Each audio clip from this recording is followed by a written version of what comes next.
Bonjour et bienvenue à tous nos amis pour cette nouvelle émission de guérison par l'énergie vitale. Je vous rappelle que l'ensemble de ces 21 vidéos forment un cours complet et pratique de guérison qui vous permet d'obtenir des résultats sur vous-même et sur vos amis et c'est entièrement gratuit. Bonjour Laurie. Bonjour Jean-Pierre. Laurie, qu'est-ce que tu as découvert cette semaine? Eh bien, j'ai découvert que la liberté de guérir n'existe pas. Oui, en effet, la liberté de guérir dans notre société, ça n'existe pas. On a un système médical qui fonctionne selon un dogme, exactement comme l'Église au XIIe siècle, crois à mon dogme ou meurs, prends mes pilules ou meurs aujourd'hui. Et c'est ça, on prend les pilules et on en meurt. Et la médecine officielle persécute lourdement les médecines parallèles, les médecines différentes. Non seulement ils les persécutent, mais ils les interdisent en plus. Et ils mettent en prison les médecins dissidents qui osent pratiquer une médecine différente. Alors non, la liberté de guérir aujourd'hui n'existe pas, mais on veut la liberté de guérir et c'est ce qui va arriver bientôt. Jean-Pierre, est-ce que tu peux nous donner des exemples de médecins qui ont été persécutés? Oui, en France, il y a beaucoup de monde qui a été persécuté, et au Québec également, je vais vous donner des exemples. Il y a des gens qui ont été persécutés en France pour avoir trouvé des produits qui fonctionnent très bien, comme Loïc Leribaud, qui a découvert le G5, il a été mis en prison. Qu'est-ce qu'il a fait de mal? Il a découvert un produit qui fonctionne, on l'a mis en prison. Il y a eu le docteur Amer qui a été mis en prison pour toutes sortes de raisons. Il y a eu beaucoup de monde qui a été persécuté en France. En ce moment, en 2016, mars 2016, il y a un médecin qui pratique l'auto-hémothérapie et qui est persécuté depuis quelques années, qui va être interdit de pratique. Un autre médecin qui pratique l'auto-hémothérapie a fait un mémoire scientifique pour prouver à quel point c'est efficace. Il a remis aux autorités médicales qui n'ont même pas jeté un œil. Ça a été complètement ignoré. On ne veut pas voir des choses qui fonctionnent, qui sont naturelles, qui ne sont pas chimiques et qui pourraient faire de la concurrence aux grands laboratoires. Et au Québec, un médecin qui vient d'être interdit début mars parce qu'il se fait appeler médecin orthomoléculaire. La médecine orthomoléculaire, ça existe. Ça consiste à donner aux gens des vitamines, des minéraux, des enzymes, des acides aminés pour qu'ils se portent bien. Eh bien, il a été suspendu pour 3 ans. Et en plus, il prescrit des hormones naturelles.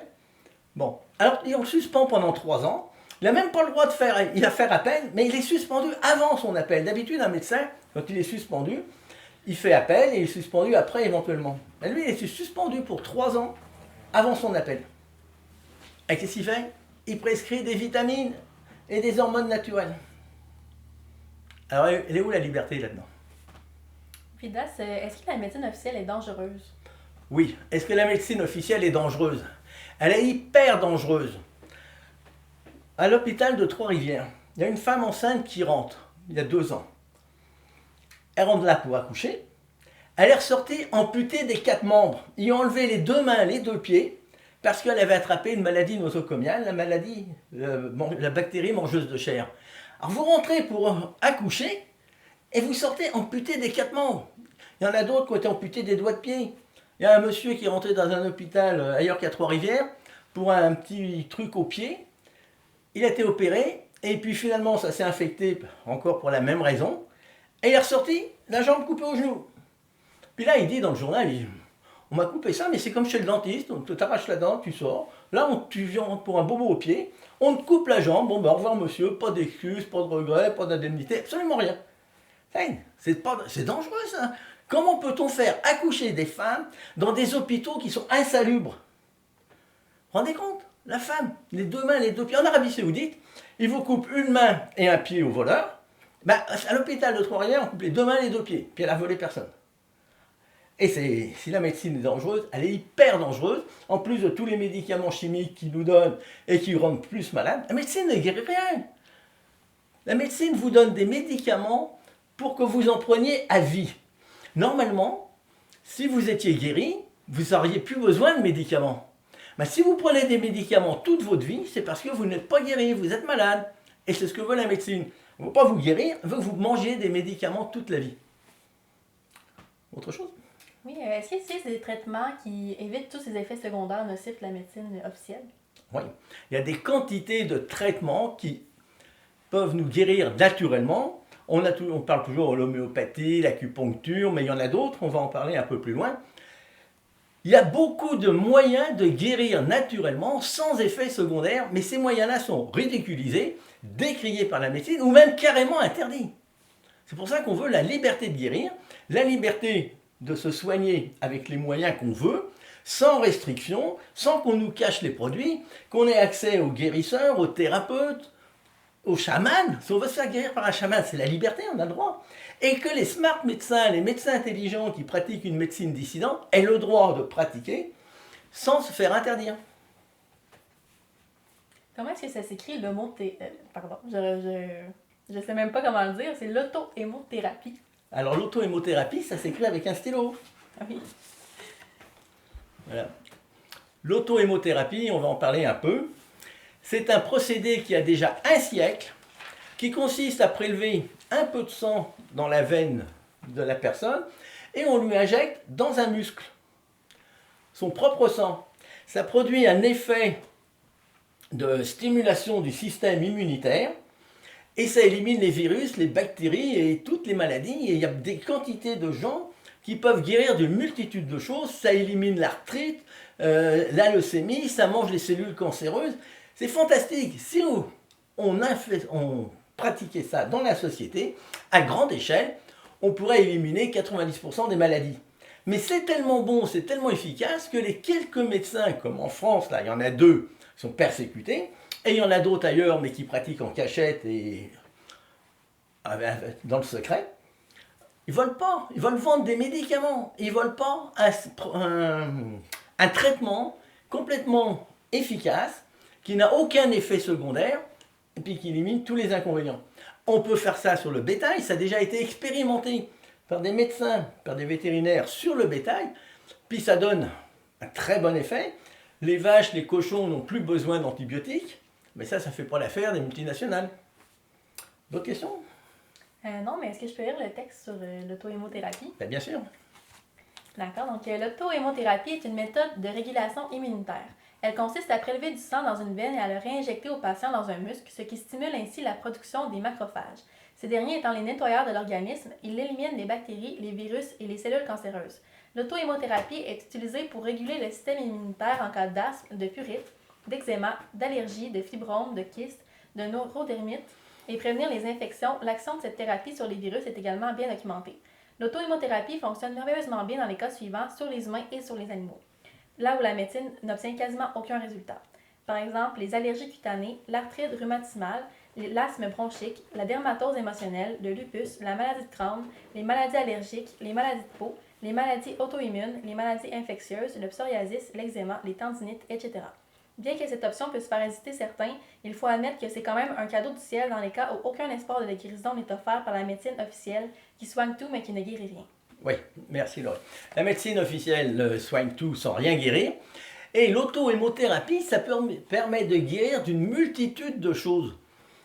Parce que c'est le corps qui se guérit lui-même, qui se défend lui-même. La plupart des gens dans notre société, ils ont leur système immunitaire complètement à plat. Hein, avec les antibiotiques, les médicaments, la malbouffe et tout ce qu'on peut imaginer. Mais si vous pratiquez l'auto-hémothérapie, vous allez stimuler tellement votre système immunitaire qu'il va vous protéger complètement, comme c'est son rôle normal d'ailleurs dans une société idéale.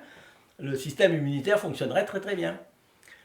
Mais c'est trop efficace et c'est caché.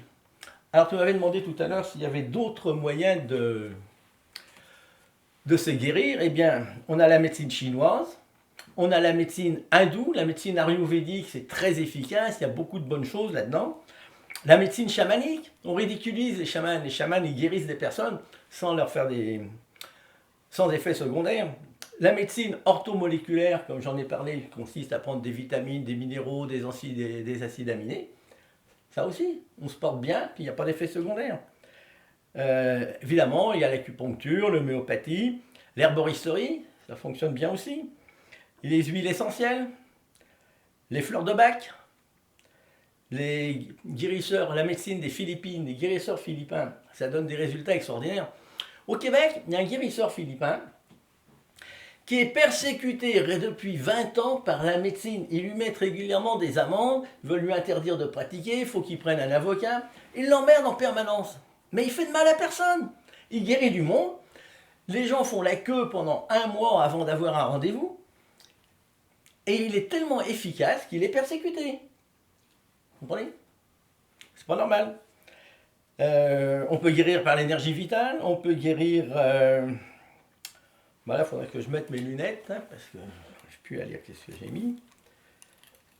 On peut guérir par l'énergie vitale, par le magnétisme, par les thérapeutes, par les guérisseurs. Il y a 1000 moyens aujourd'hui de se prendre en main, d'augmenter sa santé, de se porter bien, sans passer par la médecine chimique qui nous détruit et qui nous fout en l'air. Le guérisseur philippin, il est persécuté. Le médecin de Montréal, orthomoléculaire, est persécuté. Ces gens-là, ils ont tué personne. Il y a un article aujourd'hui, 20 mars, des essais cliniques par la médecine officielle, 3 morts. Mais là, que fait l'ordre des médecins? L'ordre des médecins, il dit rien du tout. Hein? Mais un médecin orthomoléculaire qui prescrit des vitamines et des hormones naturelles, on le suspend pendant 3 ans. Le guérisseur philippin, il a tué personne. Eh bien lui, on l'emmerde, on lui met des amendes. Mais les médecins là, ça se passe au Canada, au Québec peut-être.